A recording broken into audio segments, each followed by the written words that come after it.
예배도 우리 하나님께서 큰 은혜 주실 줄로 믿습니다. 저는 오늘 읽은 이 본문 말씀을 가지고 성경에 기록된 소득 없는 싸움을 싸우면서 자손들과 또 다음 세대들에게 막대한 고통을 안겨준 오늘 이스라엘의 그 역사를 우리가 한번 살펴보면서 무엇을 남기겠습니까? 라는 제목으로 하나님의 말씀을 증거하고자 합니다. 여러분 23년 전에 이스라엘의 그런 이야기를 하나 해드리겠습니다. 2000년 캠프 데이비드 협상 때입니다. 그 당시 미국의 대통령이었던 클린턴 대통령이 이제 자기가 임기가 마치고 난 뒤에 노벨 평화상을 받고 싶었습니다. 그래서 중동의 매개자가 되기로 하고 그 당시에 이스라엘의 바라크 총리와 팔레스타인의 자치수반인 아라파트를 이제 만나게 됩니다. 그래서 이 두 사람을 캠프 데이비드라는 그 대통령 별장에서 장장 2주간 극진히 대접을 하면서 이제 그 평화 협정에 들어가게 되는 것입니다. 협상 마지막 날이 14일이 지났는데도 아무런 협상이 되어지지가 않았습니다. 그때 이스라엘 바라크 총리가 파격적인 제안을 하게 됩니다. 이스라엘의 그 당시 수도인 예루살렘을 반을 나누어서 팔레스타인에게 주겠다라는 것입니다. 여러분, 이 말은 이스라엘 백성들이 들었으면은 정말로 이거는 도저히 수용할 수 없는 그런 부탁이었습니다. 하지만 이스라엘의 바라크 총리는 평화를 위하여서 그렇게 하고자 했던 것입니다. 하지만 그 당시에 아라파트, 이 팔레스타인의 자치수반은 그것을 수용할 수가 없었습니다. 왜냐? 자기들은 예루살렘을 반만 소유할 수가 없다. 즉, 다 소유할 것이다. 그렇기 때문에 그 의견이 맞지 않았습니다. 결국은 평화협정이 되어지지 못했고 클린턴 대통령도 자기의 꿈과 소망도 이루지를 못했던 것입니다. 여러분, 왜 이스라엘과 팔레스타인 자치구가 이러한 갈등을 겪고 있겠습니까? 바로 예루살렘입니다. 예루살렘은 이스라엘도 팔레스타인도 결코 포기할 수가 없는 그런 수도였습니다. 역사적인 배경을 보면은 이스라엘은 참 불행한 나라입니다. 이스라엘은 역사를 통하여서 많은 슬픔을 겪은 민족이지요. 대표적인 것이 네로의 학대 정책이죠. 유대인들. 그다음에 독일의 히틀러가 600만 명의 그 유대인들을 학살을 해서 죽여버리지 않습니까? 유대인들은 성지 예루살렘을 이스라엘에게 넘겨주고 이제는 전 세계에 흩어졌어요. 고아가 돼가지고 뿔뿔이 흩어졌습니다. 이슬람은 예루살렘 그 성전에다가 그 중심에다 황금 이슬람 사원, 바라크 사원, 빛의 사원이라는 그 사원을 지어놓고 지금도 그렇게 이슬람 사원이 우뚝하게 써 있는 것을 볼 수가 있습니다. 사람은 여러분 다 고향을 그리워하지요. 그래서 이 유대인들도 참 고국을 그리워합니다. 세계에 흩어진 유대인들은 예루살렘에 찾아와서 이 예루살렘 성에도 들어가지를 못합니다. 로마의 티토 장군이 예루살렘 성을 무너뜨리고 서쪽 한 벽만 남겨놓았는데 유대인들은 그 벽 앞에 와가지고 이제 통곡하면서 기도하며 그냥 돌아가는 거예요. 그래서 여러분 들어보셨겠지만 그 벽을 통곡의 벽이다라고 하는 것입니다. 1948년 5월 14일 유엔에서는 이제 이스라엘을 독립국가로 지금의 그 이스라엘을 확보하여 주게 됩니다. 그러면서 이스라엘에 본래 살고 있었던 그 사람들을 내어 쫓았습니다. 그 사람들이 누구냐? 바로 팔레스타인들이에요. 팔레스타인 사람들은 너무나 억울한 것입니다. 왜냐? 자기들이 그동안 살고 있던 땅을 본래 주인에게 돌려주라. 그리고 너희들은 나가버리라. 그러니까 너무나 억울한 것입니다. 그래서 그들은 팔레스타인은 나름대로 한 개의 독립국가로 이제 유엔에 등록을 하고 그래서 현재는 지금 정식 국가가 아니고 옵서버 국가. 그래서 그게 뭐냐니까 나라의 형태만 갖추었다 해가지고 그 옵서버 국가로 지금 살아가고 있는 것입니다. 그래서 한 나라 안에 이 팔레스타인과 이스라엘 두 나라가 살아가고 있는 것입니다. 지금도 이스라엘에 가면은 높이 8m, 길이 720km의 그런 분리 장벽이 다 존재하고 있는 것입니다. 그래서 이스라엘과 팔레스타인을 분리해 놓고 있습니다. 우리 서울과 여러분 부산이 470km라고 하죠. 약 두 배 가까운 길이에 그렇게 이스라엘과 팔레스타인이 갈려져 있다는 것입니다. 이스라엘에 가면 또 차량 번호판도 두 개라고 합니다. 그래서 흰색은 이스라엘 사람들의 차량이고 또 노란색은 팔레스타인 사람들의 차량이라고 합니다. 그래서 그들은 차를 몰면서도 불안하다는 거예요. 언제 폭발이 일어날지 모른다. 언제 전쟁이 일어날지 모르기 때문입니다. 그래서 항상 테러의 위험을 안고 있습니다. 여러분, 왜 이스라엘은 아직도 이렇게 큰 어려움을 겪고 있겠습니까? 그것은 예수님의 십자가 사건으로 거슬러 올라가면은 알 수가 있는 것입니다. 예수님을 십자가에 못 박으면서 그들이 이렇게 이야기를 합니다. 여러분, 그 말씀이 오늘 말씀의 본문입니다. 마태복음 27장 25절에 백성이 다 대답하여 이르되 그 피를 우리와 우리 자손에게 돌릴지어다 하거늘. 여러분, 무슨 말입니까? 그들은 예수님을 십자가에 못 박은 대가를, 그 피를 우리와 우리 자손에게 돌리라. 그래서 결국엔 그 피를 상속한 민족이 되어버리고 말았다는 것입니다. 그래서 그들은 그때부터 후손들에게 고난과 아픔을 상속한 민족이 되어버리고 말았던 것입니다. 여러분, 우리가 오늘 이 말씀을 들으면서 정말로 나는 자손들과 또 우리 교회 다음 세대들에게 과연 무엇을 상속하는 사람이 되어야 되는지 여러분 깨달으시는 시간이 되어야 되는 것입니다. 그래서 저는 오늘 빌라도가 왜 예수님을 십자가에 처형한 그런 주범이 되었고, 왜 이스라엘은 세계 역사 속에서 한없는 고통의 세월을 보내면서 지금까지 살아야 하는지, 그 이유를 한번 알아보면서 오늘 우리의 삶의 교훈을 삼고자 합니다. 먼저, 왜 빌라도가 예수를 십자가에 못 박은 주범이 되었겠습니까? 여러분, 우리가 예배 때마다 사도신경을 읽으면서 우리의 신앙을 고백하지요. 거기에 보면은 본디오 빌라도에게 고난을 받으사 십자가에 못 박혀 죽으시고, 이렇게 되어 있어요. 그 말은 무슨 말이냐? 빌라도에게 고난을 받아서 예수님이 십자가에 못 박혀 죽으셨다 그러는 거예요. 그러면 예수님을 십자가에 못 박히게 한 주범이 누구냐? 빌라도라는 것입니다. 그래서 빌라도가 직접 예수님을 십자가에 못 박지 않았지만 우리뿐만 아니라 전 세계에 살고 있는 예수 그리스도를 믿는 사람들이 그렇게 신앙을 고백을 하고 있다는 것입니다. 근데 왜 그렇게 하느냐? 그건 빌라도가 큰 잘못을 했기 때문입니다. 여러분, 우리가 성경에 보게 되면은 빌라도는 총독으로서 이스라엘을 다스리는 큰 권세를 가지고 있었습니다. 그래서 성경에 보니까 뭐라고 되어 있냐? 예수를 놓을 권세도 있고 예수를 죽일 권세도 있다, 그렇게 말을 하는 것입니다. 요한복음 19장 10절에 빌라도가 이르되 내게 말하지 아니하느냐? 내가 너를 놓을 권한도 있고 십자가에 못 박을 권한도 있는 줄 알지 못하느냐? 여러분, 빌라도는 이렇게 큰 권세를 가지고 있었습니다. 그는 자기에게 부여된 그 권한과 힘을 가지고 예수님을 십자가에 못 박는 그런 악역을 선택한 비극의 주인공이 되어버리고 말았던 것입니다. 여러분, 혹시 힘이 있었습니까? 어떤 권세를 맡으셨습니까? 그러면 여러분, 우리가 그것을 잘 생각해야 됩니다. 내가 선한 대역을 맡을 것인가? 의의 대역을 맡을 것인가? 악한 대역을 맡을 것인가? 그게 여러분 대단히 중요한 것입니다. 오늘 성경에 보면 빌라도는 예수님께서 죄가 없다라는 것을 총 3번이나 발견을 하게 됩니다. 한 번도 아니고 3번. 예수는 죄가 없다. 예수는 죽일 이유가 없다. 예수는 옳은 사람이다. 누가복음 23장 22절에 보니까 빌라도가 3번째 말하되 이 사람이 무슨 악한 일을 하였느냐?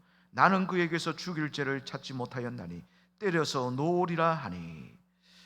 여러분, 이렇게 빌라도가 말을 했지만 지금 예수님이 애매히 고난당하는 것을 빌라도가 알았고 예수님을 구해줄 힘과 권세가 있었으면서도 여러분, 빌라도는 왜 이렇게 예수님을 십자가에 죽게 하였겠습니까? 성경에 보니까 그 이유에 대하여서 확실하게 말씀을 해주고 있는 것입니다. 그 이유는 무엇이냐? 바로 빌라도는 사람에게 만족을 주기 위해서 예수님을 십자가에 못 박게 하였다는 것입니다. 오늘 또 다른 본문입니다. 마가복음 15장 15절에 빌라도가 무리에게 만족을 주고자 하여 바라바는 놓아주고 예수는 채찍질하고 십자가에 못 박히게 넘겨주니라. 여러분, 이것을 통해서 우리가 반드시 알아야 될 것이 무엇이냐? 내가 사람에게 만족을 줄 것이냐, 아니면 하나님을 기쁘시게 할 것이냐? 우리가 여러분 무슨 일을 할 때 우리는 언제나 하나님을 만족하게, 하나님을 기쁘시게 하는 자들이 되어져야 될 줄로 믿습니다. 그런데 빌라도는 어떻게 했습니까? 사람을 기쁘게 하는 방법을 택했습니다. 왜냐? 사람에게 본인의 인기가 떨어질까 봐, 자기에게 부여된 권세가 하나님께로부터 난 줄도 모르고 그냥 사람들에게 자기가 인기에 떨어질까 봐 사람을 기쁘게 하는 것입니다. 그 결과 그는 예수님을 십자가에 못 박은 사람이 되어버리고 마는 것입니다. 오늘 사랑하는 우리 성도 여러분들, 항상 하나님을 기쁘시게 해야 되는 것입니다. 여러분, 사람을 기쁘게 하는 자는 분별력과 판단력이 흐려지게 되는 것입니다. 그래서 바울은 성경에 보니까 분명한 목회 철학을 가지고서 말을 하고 있습니다. 갈라디아서 1장 10절에 이제 내가 사람들에게 좋게 하랴, 하나님께 좋게 하랴, 사람들에게 기쁨을 구하랴, 내가 지금까지 사람들의 기쁨을 구하였다면 그리스도의 종이 아니니라. 여러분, 그래서 언제나 우리가 항상 기억해야 됩니다. 나는 언제나 하나님을 기쁘시게 하는 사람이 되어야 된다. 여러분, 우리가 그것을 알아야 되는 것입니다. 사람에게 기쁨을 주고 만족을 주려는 휴머니스트라고 한다면은 하나님을 절대로 기쁘시게 할 수가 없습니다. 하나님은 멀리 계시고 눈에 보이지 않고, 사람들이 가까이 있으니까 눈에 보이니까 사람을 막 기쁘게 하고 인기를 끌려고 하고 사람을 의지하려고 하니까 그냥 다 놓쳐버리게 되는 것입니다. 사랑하는 우리 인동교회 우리 성도 여러분, 끝까지 하나님만 의지하고 하나님만 기쁘시게 하는 우리 모두가 다 되시기 바랍니다. 또한 빌라도는 큰 소리로 외치는 그 군중의 함성이 너무나 두려웠기 때문입니다. 누가복음 22장 23절에 보니까 그들이 큰 소리로 재촉하여 십자가에 못 박기를 구하니 그들의 소리가 이긴지라. 그들의 소리가 빌라도를 이겼다는 거예요. 군중들의 함성 소리가 빌라도의 생각과 모든 마음을 다 점령하고 이겨버렸다는 것입니다. 빌라도는 겁을 먹었습니다. 빌라도는 예수님을 십자가에 못 박으면 안 된다는 것을 알았습니다. 하지만 군중들의 함성 소리가 너무나 큰 것입니다. 여러분, 우리가 사람의 큰 소리에 겁을 먹어서는 참된 신앙생활을 해낼 수가 없는 것입니다. 빌라도는 군중이 외치는 함성 앞에서 바른 말 한마디도 못하는 약한 자가 되어버리고 말았습니다. 여러분, 불의를 행하는 사람들이 하는 대로 그대로 따라가게 되면은 그 공동체는 사탄의 소굴이 되어져 버리고 마는 것입니다. 빌라도가 예수님을 십자가에 못 박아야 하나 말아야 하나 고민할 때에 그 안에 클라우드가 지혜로운 충고를 해줍니다. 하지만 빌라도는 그 아내의 말을 듣지 않습니다. 마태복음 27장 19절에 총독이 재판석에 앉았을 때에 그의 아내가 사람을 보내어 이르되 저 옳은 사람에게 아무 상관도 하지 마옵소서. 오늘 꿈에 내가 그 사람으로 인하여 애를 많이 태웠나이다 하더라. 여러분, 악의 대역자가 되면은 선한 사람의 충고를 그냥 저버리게 되는 것입니다. 하나님은 빌라도의 아내에게 꿈을 통해서 예수는 오는 사람이기 때문에 바른 재판을 해야 된다, 그렇게 알려주었던 것입니다. 그런데도 어떻게 해요? 빌라도는 아내 클라우디아의 그 말을 듣지를 않았습니다. 여러분, 그래서 우리는 진실한 하나님의 말씀에 근거한 충고는 잘 받아들이는 자들이 다 되어져야 되는 것입니다. 여러분, 빌라도가 아내 말만 들었다고 한다면 지금까지 여러분 사독신경에 나오는 역적 대죄인이 되어지지는 않았을 것입니다. 여러분, 그런 적이 있지 않습니까? 이제 남자가 크게 잘못하려고 해요. 일을 무리하게 진행하려고 할 때, 또 불의한 일을 하려고 할 때 이제 아내가 여보 그건 아닌 것 같아요, 그러면서 말릴 때가 있죠. 그러면 어떻게 해야 되냐? 그 말을 들어야 돼. 말리면은 그냥 스톱해야 되는 거예요. 왜냐? 때로는 여자가 여러분 남자들보다 더욱더 지혜로울 때가 많이 있거든요. 오늘 여러분 이 아내 클라우디아의 말을 듣지 않고 이 빌라도는 지금도 지옥에서 그렇게 후회하고 있을 것 같아요. 와, 내가 그때 아내의 말을 들을 걸. 그리고 빌라도는 아내의 말을 듣지 않고 백성의 말을 듣고 하나님보다 로마의 가이사 황제에게 더욱더 충신이 되기를 원했다라는 것을 성경을 통해서 알 수가 있습니다. 즉 사람의 충신이 되기를 원했습니다. 요한복음 19장 12절에 이러함으로 빌라도가 예수를 놓으려고 힘썼으나 유대인들이 소리질러 이르되 이 사람을 놓으면 가이사의 충신이 아니니이다. 무릇 자기를 왕이라 하는 자는 가이사를 반역하는 것이니이다. 여러분, 빌라도는 세상의 황제만 힘이 있는 줄 알았지 예수님을 저버리게 되었을 때 자신에게 오는 그 영향력이 무엇인지를 몰랐던 것입니다. 여러분, 우리는 사람의 종이 되면 영원히 빌라도와 같이 되는 것입니다.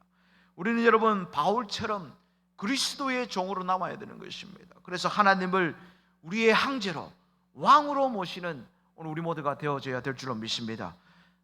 빌라도는 예수를 십자가에 못 박으라고 해놓고 이제는 어떻게 하느냐? 자기가 책임을 회피하려고 손을 씻어요. 마태복음 27장 24절에 빌라도가 아무 성과도 없이 도리어 밀란이 나려는 것을 보고 무리를 가르쳐다가 무리 앞에서 손을 씻으며 이르되 이 사람의 피에 대하여 나는 무죄하니 너희가 당하라. 여러분, 이것은 직무유기라고 하는 거예요. 자신의 직책이 총독이라면 바른 재판을 해야지 이것을 회피하려고 손만 씻는다고 그 사람에게 있던 잘못이 여러분 사라지는 것이 아니라는 것입니다. 그 결과 그는 예수님을 십자가에 직접 못 박지는 않았지만 그는 예수님을 십자가에 못 박은 주범이 되어버리고 말았다라는 것입니다. 그래서 사도신경에 빌라도는 예수님을 십자가에 못 박은 자로 나오게 되는 것입니다. 십자가의 주범으로 보는 것입니다. 오늘 사랑하는 우리 인동교회 성도 여러분들, 오늘 여러분 우리에게 어떤 결정권이 주어지고 어떤 힘이 주어지고 우리에게 어떤 여력이 생길 때에 여러분 우리가 반드시 기억해야 될 것이 있습니다. 무엇이냐? 우리는 언제나 사람보다 하나님을 기쁘시게 하는 그런 결정을 할 수 있는 자들이 다 되어져야 되는 것입니다. 이스라엘 백성들이 나라 없이 떠돌다가 아직도 여러분 나라를 완전히 회복하지 못하고 고통당하는 그 이유가 무엇이겠습니까? 이스라엘 백성들은 잘못된 사람들의 권면을 받았다는 것입니다. 마태복음 20장 20절에 대제사장들과 장로들이 무리를 권하여 바라바를 달라 하게 하고 예수를 멸하자 하게 하였더니, 여러분 사람은 누구의 말을 듣느냐가 참 중요한 것입니다. 잘못된 사람들의 사주를 받게 되면은 나도 망하게 되는 것입니다. 이스라엘 백성들은 오늘 예수님을 미워하는 대제사장들과 장로들의 그 사주를 바꿔서 그 말을 듣게 됩니다. 그리고 그들은 감정대로 책임지지 못할 말을 했습니다. 빌라도가 손을 씻으면서 이 피의 보응을 너희들이 당해라 라고 했습니다. 그때 그들이 뭐라고 하느냐? 그렇대. 그 피를 우리와 우리 자손에게 돌려라 이렇게 말을 합니다. 마태복음 20장 25절에 백성이 다 대답하여 가로되 그 피를 우리와 우리 자손에게 돌릴지어다 하거늘. 여러분 이 말이 얼마나 무서운 말인지 아십니까? 이스라엘 백성들은 그 피의 보응을 받아가지고 세계에서 가장 큰 고통을 당하는 그런 백성들이 되어졌다라는 것입니다. 예수님께서 십자가에 달려서 돌아가시고 난 뒤에 40년 뒤에 AD 70년에 로마의 티토 장군은 사정없이 예루살렘을 다 점령을 하고 그들이 세운 예루살렘 성전들을 다 무너뜨리고 온 이스라엘 백성들을 온 세계로 포로로도 끌려가고 온 세계로 흩어져 버리게 하는 것입니다. 제2차 세계대전에서 히틀러에 의해서 600만 명이 학살되고 약속의 땅 가나안 땅을 빼앗긴 지 2000년이 지났을 때 겨우 1948년에 그 세계의 방랑자들이 조국을 찾게 되었지만 지금도 여러분 여러분 예루살렘의 뜻이 무엇입니까? 예루 도시, 살렘 평화, 평화의 도시란 말입니다. 그런데 여러분 그 예루살렘이 평화의 도시입니까? 아닙니다. 아직까지 여러분 전쟁의 위협이 계속해서 일어나고 있다라는 것입니다. 왜 그러냐? 바로 예수님을 십자가에 못 박으라고 할 때 감정대로 예친 그 한마디, 그 피의 보복을 우리와 우리 자손들에게 다 넘기셨어요.